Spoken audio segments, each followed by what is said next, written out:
Okay, so starting with a 20 minutes meditation. So you can sit on a chair or on the floor. If you're sitting on the chair, then just make sure your back is not resting against the back of the chair. But really, one of the benefits of meditation is just having your dantian this close to the ground. And if you're on a chair, obviously, then that's not there. So if you are going to sit on a chair, just have a chair that's a little bit low.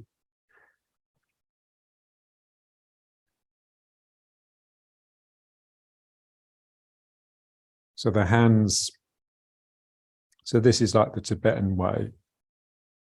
This is the most common way, just thumbs together. But Dr. Chi used to prefer this. So just the hands together like this. So there, the thumb is touching the lagun, the middle of the palm, and this thumb is touching the tiger's mouth here. And sometimes I do this, sometimes I do the other. And some people just prefer to be like this. That sense of openness here, it's quite different. And the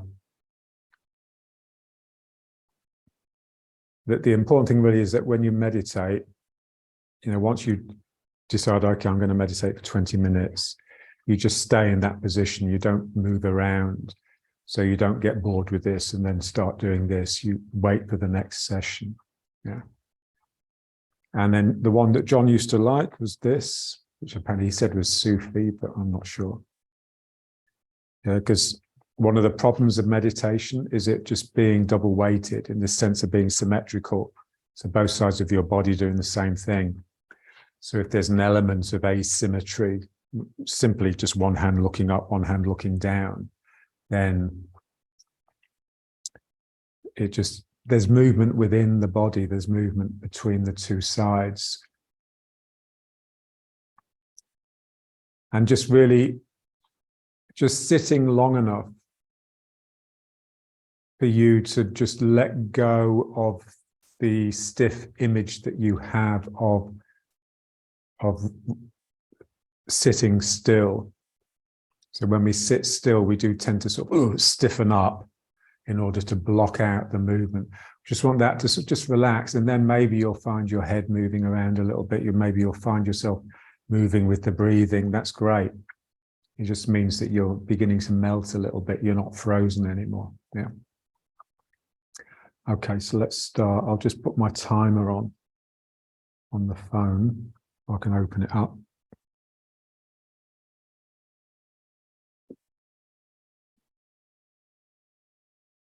Okay, so we started.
and then coming out of it slowly.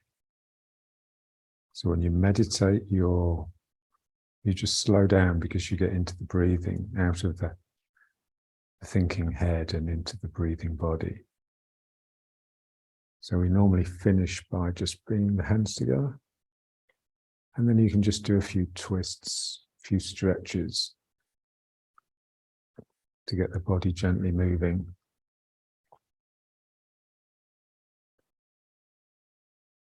People just, just whatever feels right, really. Over the legs.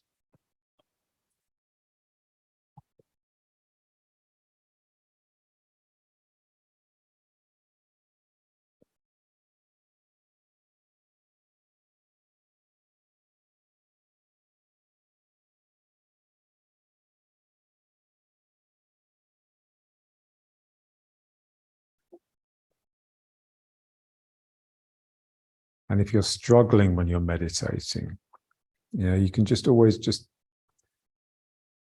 use the hands like this with the breathing, just to mark the breathing a little bit.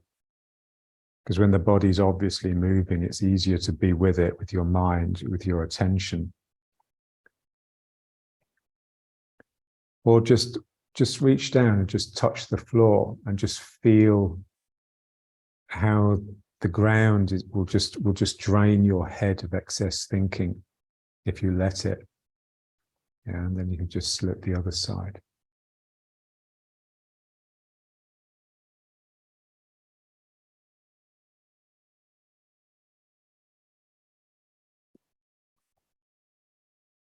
And it's just lovely just being this close to the ground.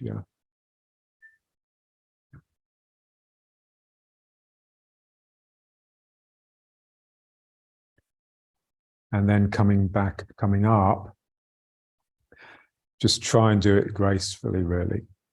So what I try and do is just not use my arms too much. So I'm just coming forwards first into a squat. So I love this position. I'd normally step off my cushion, so I really feel the ground on the soles of my feet, and then just come up from here. So you're not using the arms to sort of push yourself up. Just depends how you feel.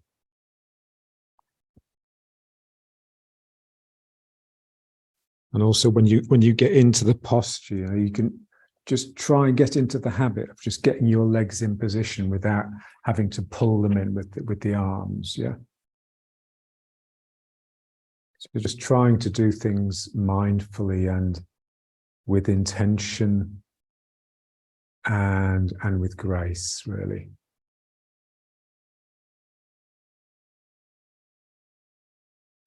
Okay, so let's stand up now and do some standing.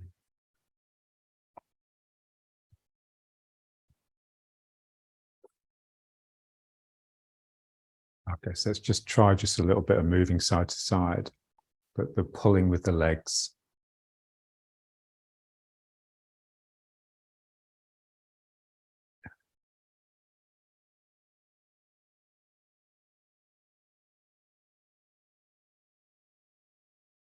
So just getting the bum in.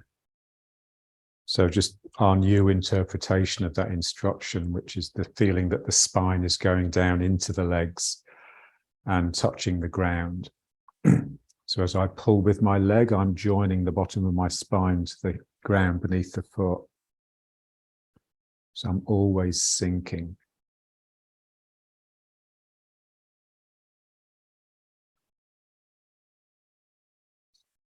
So it just requires a different attitude to the ground, but also a different image of your own body. It's an integrated body from the foot to the top. Body is one unit.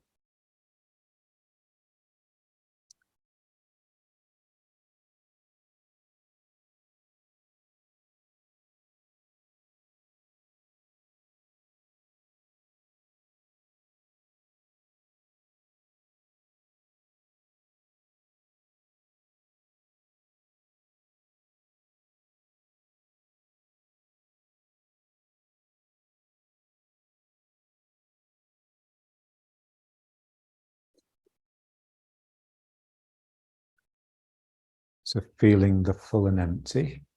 This becomes full, this becomes empty.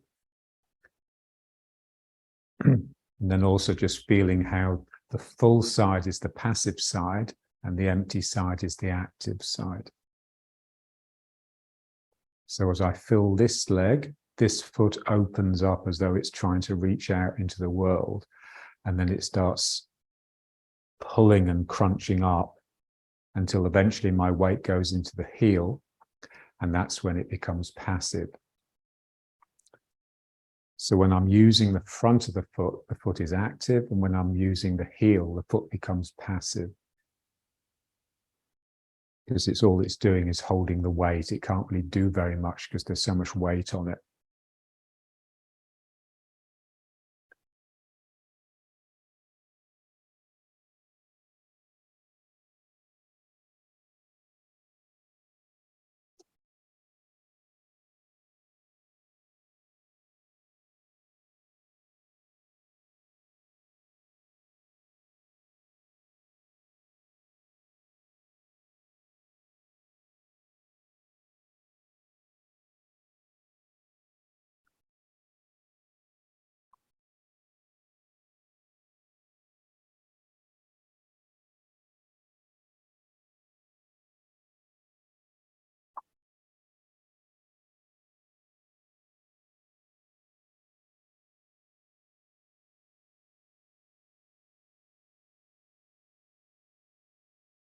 So the idea of meditation really is just to get out of the mind, out of the normal use of the mind.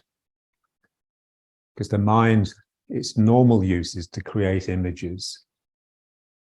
Not pictures, but just sort of images. Yes, if you tell someone to sit down and be still, it's like, you know, if you have a classroom full of school kids and they're all a bit agitated and noisy and fidgety, and you just scream at them, for God's sake, sit still, then they'll all, they'll freeze, yeah? So that's an image of stillness that they're imposing upon their body. And of course, that's not the image that we want. That's not the stillness that we want.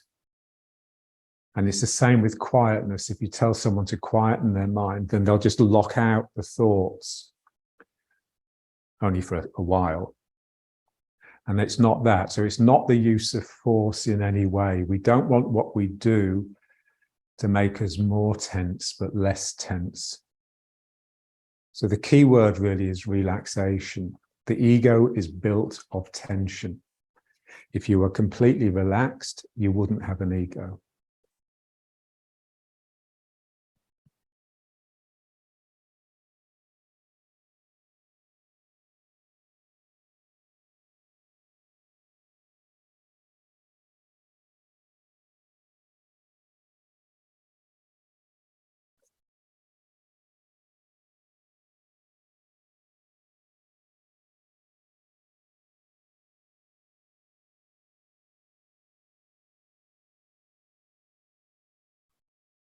You know, so as soon as something becomes a habit, it's become an image that you're imposing upon the world. So that's what the world is really. The world is just a collection of habits, of images. And reality is like the world stripped of that. Yeah. So what's underneath the world that we fabricate? So when you find yourself being surprised by something, you know, like if you see an amazing scenery, you think, wow, you're really awestruck, or if you're really frightened by something. So that element of surprise, that's an indication that something has ruptured in your world and reality has slipped through.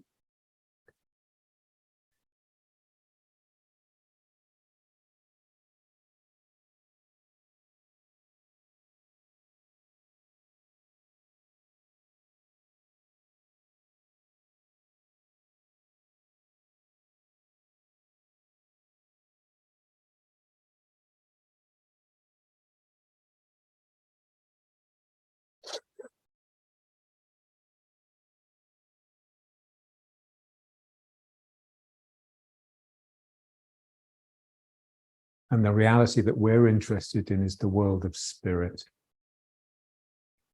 So when you're meditating, you're just trying to relax, really. If you relax the body, then it will move a little bit, especially with the breathing. It'll be, the head will be heaving backwards and forwards just a little bit. And the mind will just naturally quieten down, not completely. And then maybe you'll start to sense an aspect of energy that's beneath the ego. And that's just what I call spirit, you know, that's what we're after. So, and then that's real imagery, that's real imagination then.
So it's a relaxation that listens. It's listening for the proverbial pin drop.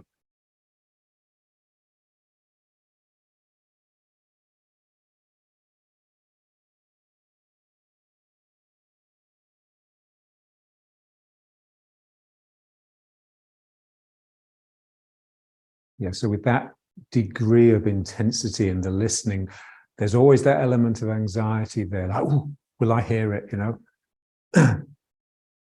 And that's just like, it's the right sort of anxiety that sort of keeps you on your toes a little bit, stops you from going to sleep.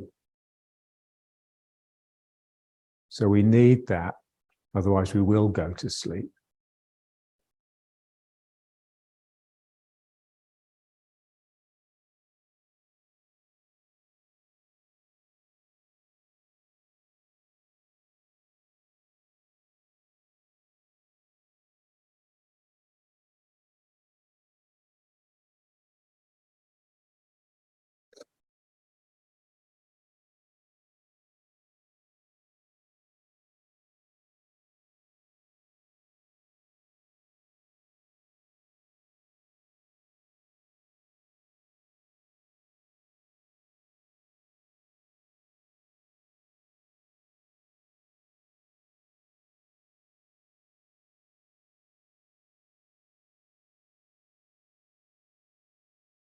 So when you slip beneath the noisy mind, you discover a whole world, a whole new world.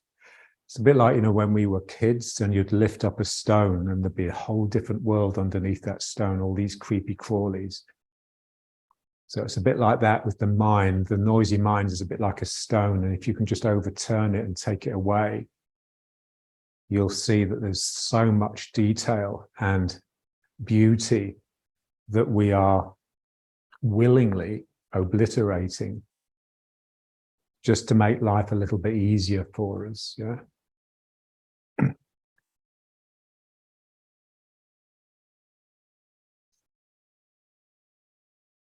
You know, those pictures like Blake did, you know, like the heavens opening up and all these, you know, seraphim and cherubims or coming down on their chariots. Yeah, that's real.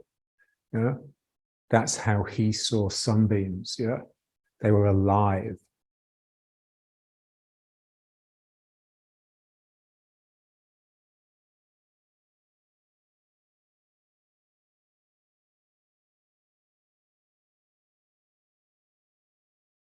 And for me, like the most repulsive and hard image really that we impose upon the world is basically atheism, a refusal to acknowledge that there may be a reality beyond the human.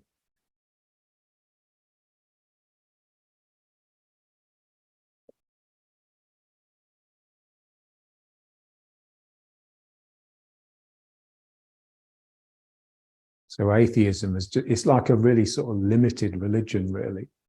It's a limiting religion that strips the world of magic.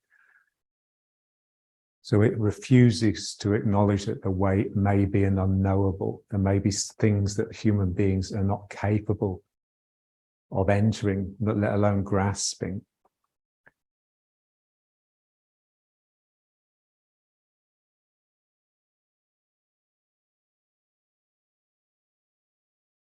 So for me, we just need to become religious, not in the sense of believing in the Christian God or the Jewish God or whatever. There's a famous quote of Wittgenstein where he said, I don't believe in God, but I can't help doing everything that I do religiously. Yeah? So in that sense, the sense that you're doing everything as though it has to be done, and it has to be done really, really carefully. Because it's that sort of attention to the things in life that will take you into that numinous realm, the realm of the, sort of religious adepts get into, spiritual people.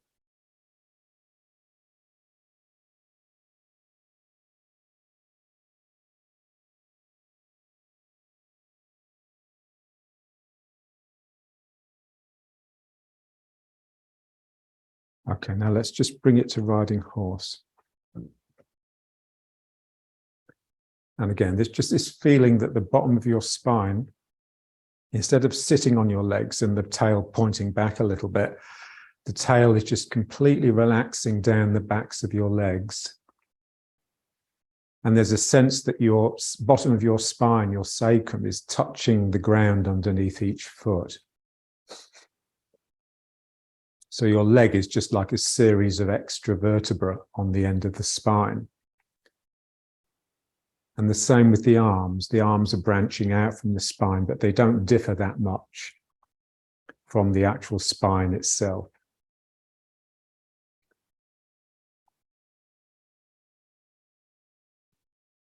And just feeling the two energies, really. So when we're standing like this and relaxing, so we're allowing gravity to pull us down. So the earth is pushing up equal to that. Otherwise, our legs would be bending and we'd end up sitting on the ground or lying on the ground. And so my legs, gravity is bending my legs, but I am straightening them to produce an image of stillness. Yeah. So this is like a good image, because it's an equilibrium of two forces. So it has a little bit more reality than if I was just to tense my body and freeze it up and produce an image of stillness like that. Yeah. So here I'm feeling the drag through my body, and I'm feeling the strength, especially in my skeleton. So it's as though my skeleton is gathering energy from the ground and bringing it up to the top of the head, at the same time that the ground is pulling me down. And then we just want to feel the active aspect of the sinking. So it's not just gravity that's pulling me down. I am actually hugging the ground like this. The same legs as were pulling me when I'm doing this. It's just that now both are pulling at the same time.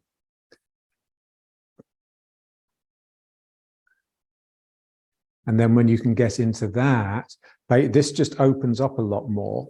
And the energy that comes up is very different from just that solid energy that's just my solid reaction to gravity. So now I'm actively hugging the ground, and something comes up that is really fine. Yeah. So that's lovely. That's really interesting. Yeah. All the time, just making sure this doesn't stick out.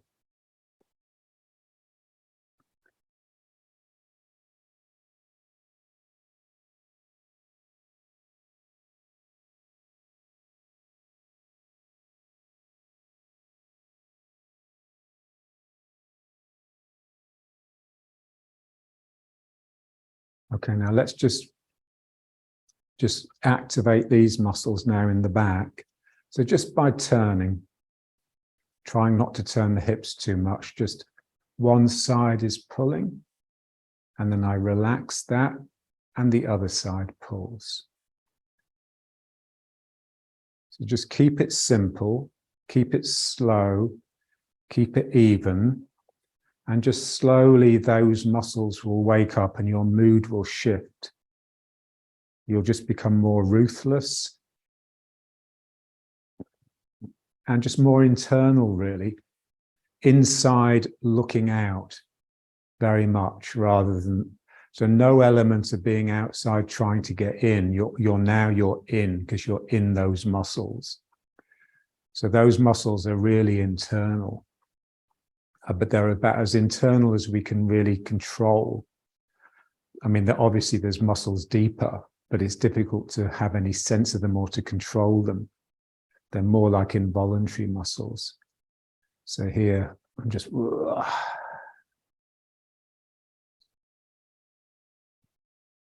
and with this sort of exercise, there's always an element of, it's almost like a chore. It's like something you'd rather not do, but you know it's good for you, so you do it. A bit like meditation, really.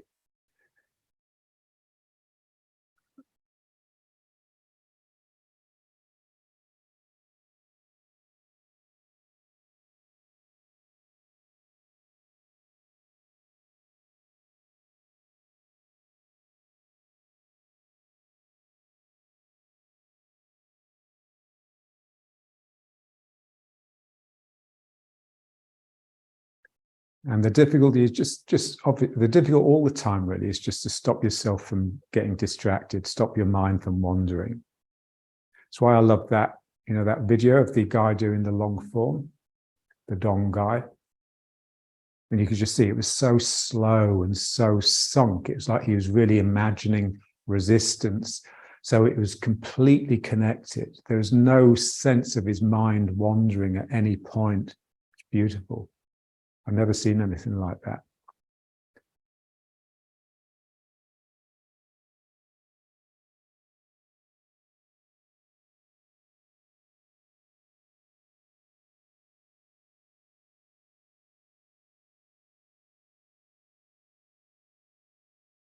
And what's interesting, he's the son of one of Young Cheng Fu's students. And the son's Tai Chi looks a lot better than his dad's. It's quite interesting.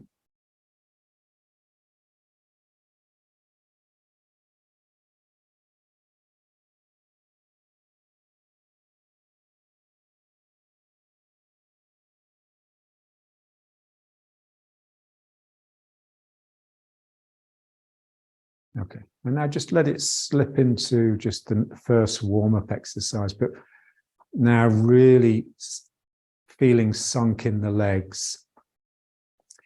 So imagine you were in water, and then you really turn the waist here by pulling these muscles.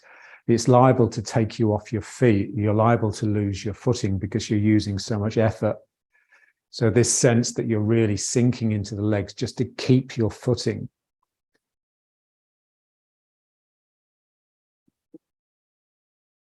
And just really trying to use those muscles in the lower back and feeling that, when you do, it does actually bring something up into the shoulders. The shoulders become quite strong, but not tense, yeah?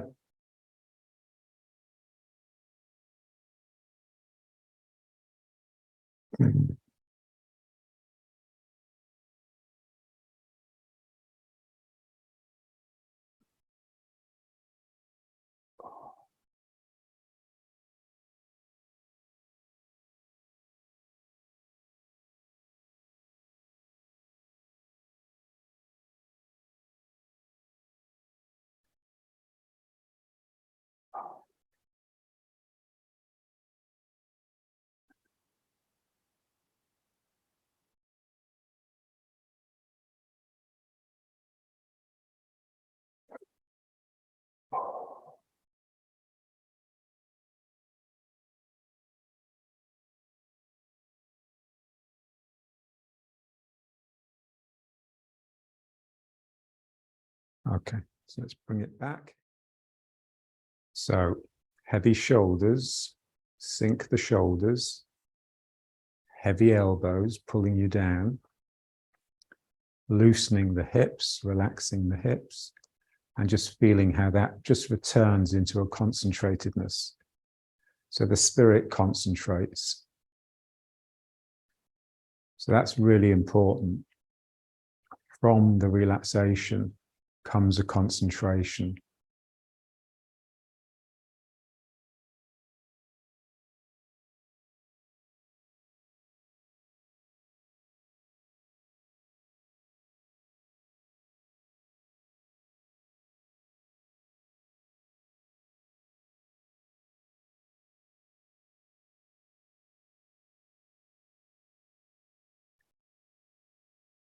Okay, now let's just try some of that heart qigong.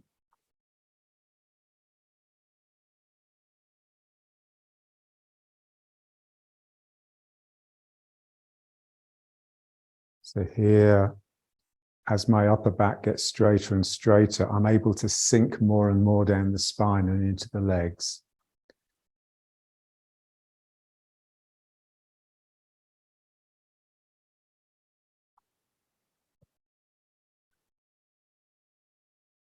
So here, this bit's the most important. So here, just like you want the heart to sort of look up for a moment, look straight up rather than forwards or down.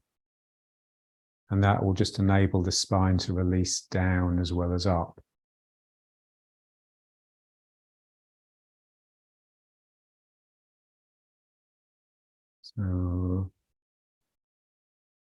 So there's a sense that something has, like a little bird, has flown out of your heart and escapes upwards. So we just want to be able to release energy with an act of compassion. It's like something in my heart just, oh, it just opens and then something can fly out. This is what we tend not to be very good at. Our depression stops that from happening, you know? So here, oh.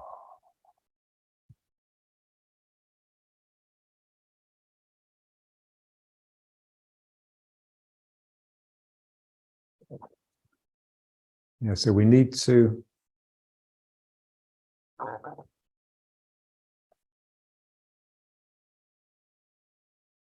it's like when you do actually really relax the mind, then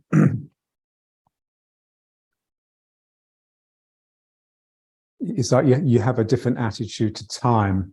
It's very similar to the religious Jews here. So they live in a strange state because they are absolutely convinced that the Messiah is coming back, or is coming, he hasn't been yet. And so it's like a really hopeful attitude to the future. And so there's part of you that's always really anticipating and reaching forwards.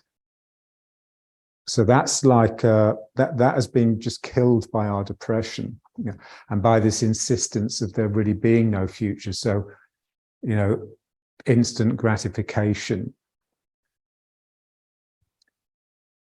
And so here, this sense that, ooh. So again, that's an aspect of listening. You're listening for the Messiah.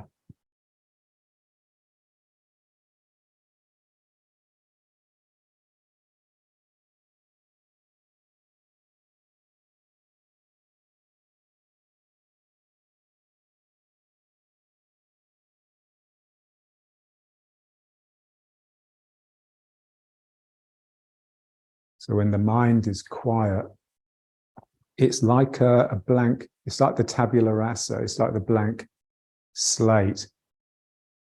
And every gesture, every movement that you make, it's like calligraphy, it's like you're painting on that slate. So you can feel the movements, not just in your body, but as appearing on this picture.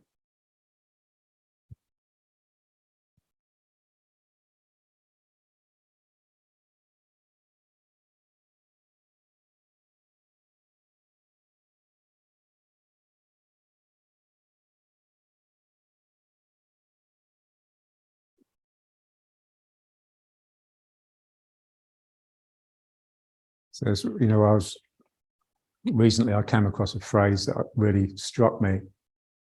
When you're meditating, rather than observing the breathing, just become the breathing. So you just become the breath, you become the machine that's doing the breathing. So just totally in the breathing body rather than in the mind that's watching the breathing body. So it's the same with all of our movements. So we just want to be in the body that's doing them. And in the machine, the machinic part, the part of you that's actually generating the movement, where's it coming from? So I want it to come from that hopeful mind. That mind that's really listening for the Messiah. It's quite interesting that, like hope, it gets short shrift nowadays, of the three Christian virtues, faith, hope, and charity. Hope is normally considered, basically, I saw Jim Carrey, of all people, giving a lecture to college leavers in America. And he was basically saying hope is for losers, yeah? You don't hope for something to happen, you make it happen, yeah? So hope is really just like a really positive attitude, a positive outlook to whatever may transpire.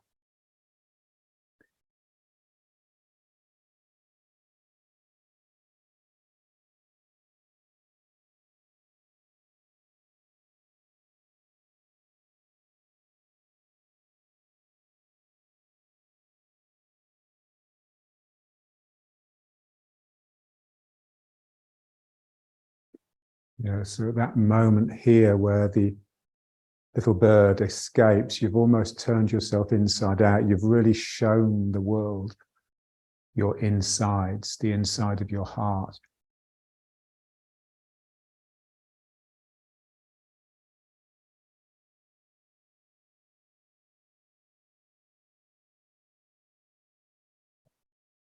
It's a lovely time of year here because it's very clear that the season has changed, that we no longer have the scorching summer heat.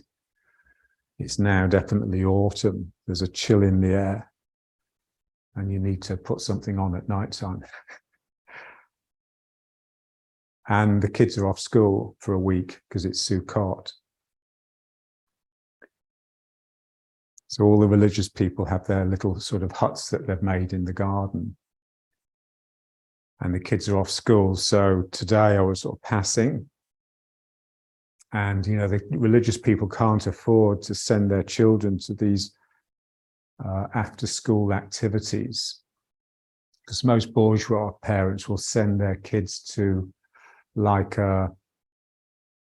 call it Ketanah. It's like a special school that happens during the holidays where the kids just are given activities to do just to occupy them.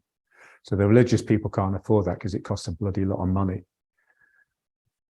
And so the kids get bored, but because they get bored, they find things to do.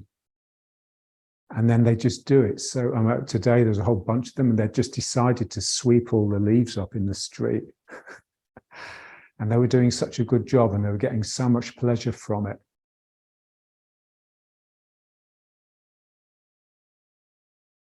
So again, it was like they had that buzz of optimism, of people just using their creative capacities, yeah, rather than expecting their adults to do it all for them. Okay, and now just into the breathing. Again, just getting the breathing into the spine, just feeling the spine whipping to and fro. This is the muscles in the back. This is the belly muscles.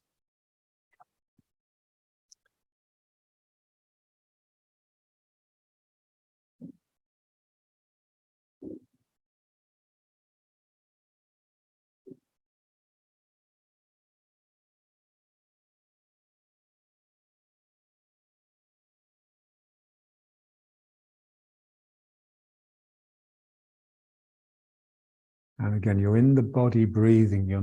There's no mind that's watching.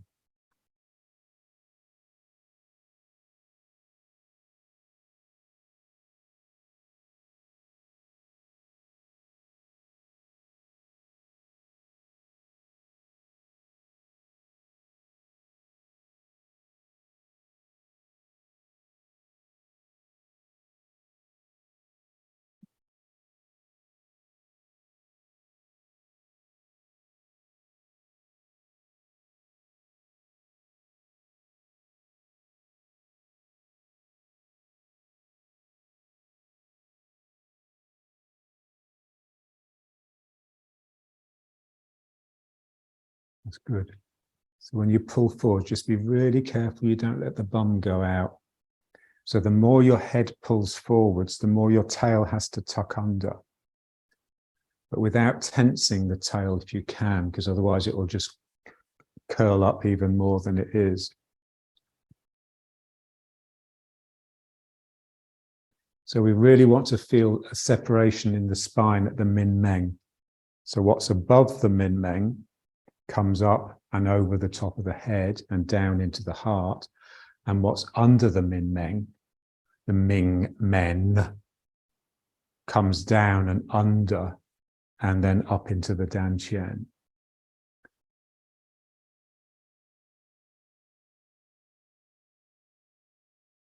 And the best way to practice that really is just in that squat on the floor, sitting on your haunches.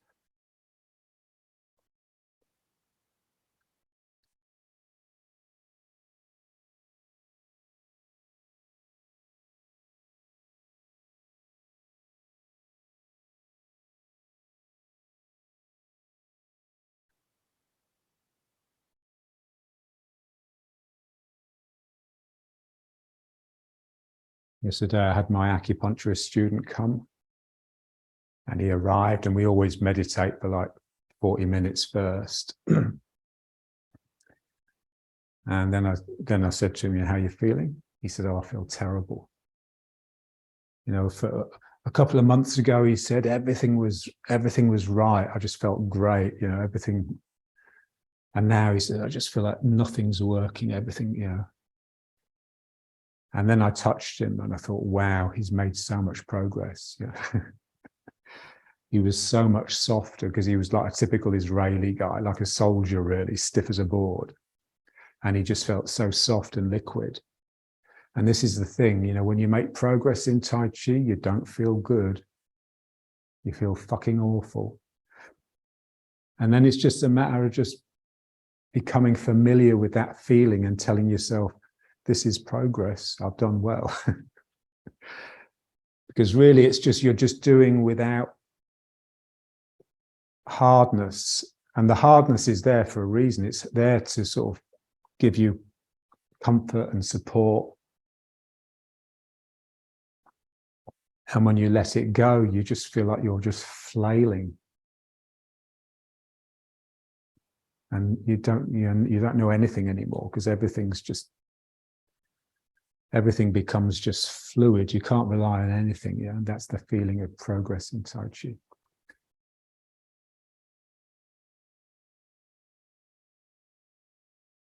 Castaneda said the same thing.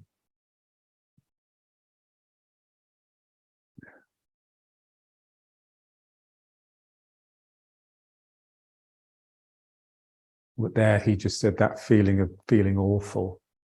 It's really just basically you're feeling irritation that you have to find a new way of constructing yourself because the old image has gone, really.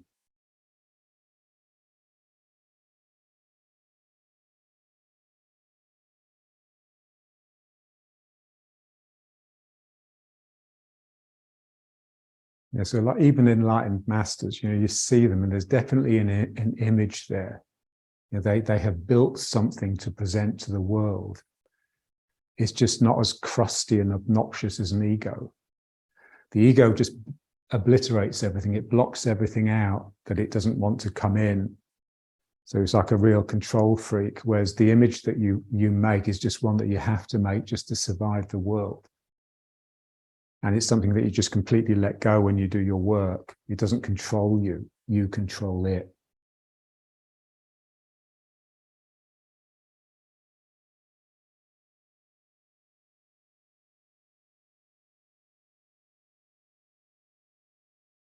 Okay, so let's just bring it back to riding horse one last time. Again, just feeling the sacrum, like an arm comes out of the sacrum and just reaches down to touch the floor underneath your foot. A tentacle. Yeah, and just feel the ward off. So this ward off here on the horizontal plane. Basically, you're sort of grasping a circle. And then this one on the vertical plane across the room like this. And again, this sense that the feet would come under the ground and meet underneath the ground. And then this one here in the spine. So this is a much bigger circle, goes on. But again, it's a curve. It's a curve. So that is like hollow chest. So the chest has a sense that it's sort of receding, like it's trying to suck what's in front of it in. And that is sending the arms out. That's pushing the arms forwards.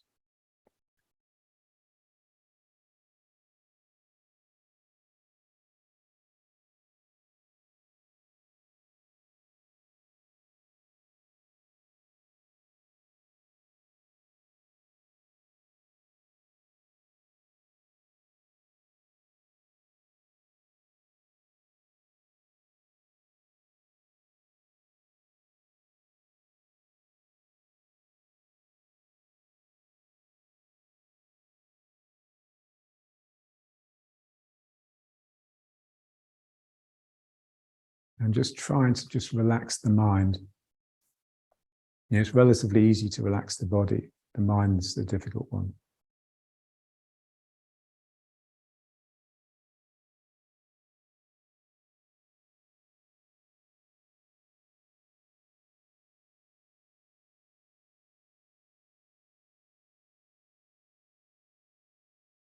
It's like in the sun, when the summer starts here, everyone's complaining, saying, "Oh, I've got no energy. I feel so tired." Yeah, and it's really just that the heat has just relaxed them, and they do have energy. They have great energy. It's just that they don't feel that they do because the heat has melted them a little bit, and the old image, the image that they've accumulated over the winter, the image that helped them survive the cold weather, is now inappropriate, and that's sort of slipped away, and they haven't yet built the new image to survive the hot weather. Yeah. So it's all images, yeah. And it's the mind, yeah.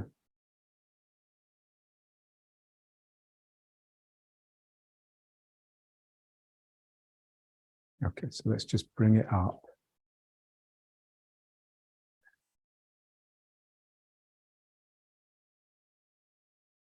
And just trying to keep the spine melting down the leg. It's difficult when you're standing with the feet this close together and with such straight legs. You want the feeling of it anyway, even if it's not an actuality.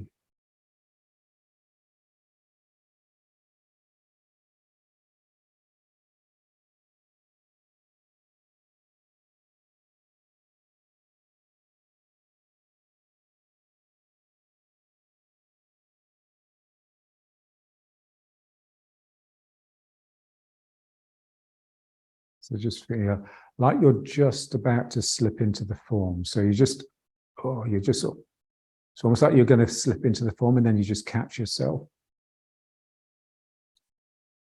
And so we're always looking for, you know, as soon as we become still, an image becomes apparent and we just want to be slipping through that all the time. So you can either think in terms of, okay, I'm just about to walk to the chair, to the computer. It's what in Alexander technique they call inhibition.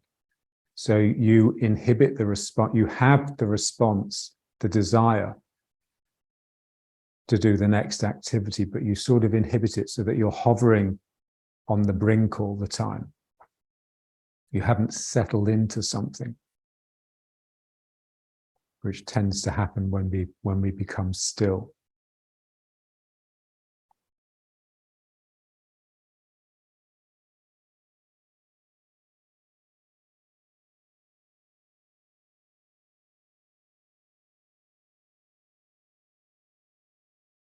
Okay, let's leave it there.